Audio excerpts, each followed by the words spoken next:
find my trusses.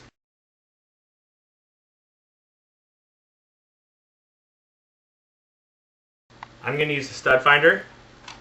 Now I've invested in a pretty nice stud finder. You can get stud finders anywhere from $2 to $50 to $100. I wouldn't recommend getting a cheap stud finder. This is going to be important. We want something that's going to give us a good accurate reading. Spend 20-30 bucks on a stud finder. I found that it's worth it. Now you can't trust what this thing says. Sometimes it's going to tell you there's a stud and there's not. Sometimes it's not going to tell you a stud and there is. So it also doesn't read if there's a pipe sitting up off the ceiling. Sometimes they don't read electrical. There can be a lot of things. So don't go off of everything that this thing tells you is truth. We're going to find out where we think the trusses are, and then we're going to go up and we're going to verify. So I'm going to check two places. If I check one, I find sometimes it can be an error. It can be something weird about the construction. I'm going to look in two spaces, make sure that I really have a truss there. So I'll start here.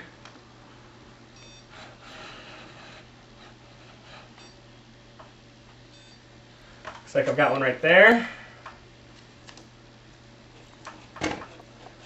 Blue painter's tape so it doesn't leave a sticky residue. Let's check over here.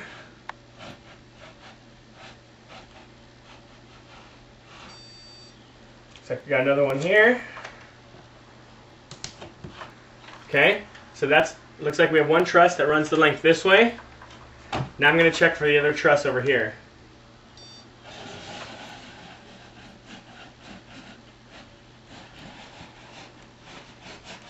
Uh-oh.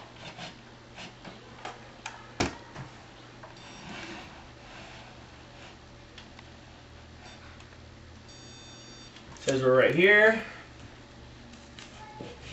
Check one more spot. Right there.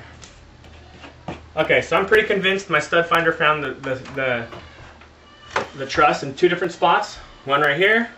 One right here, so I'm pretty convinced that this is a nice open bay where I can stick my speakers, and it sounds hollow. So I'm going to go ahead, I'm going to mark up the rest of the room and get ready to start getting some speakers cut.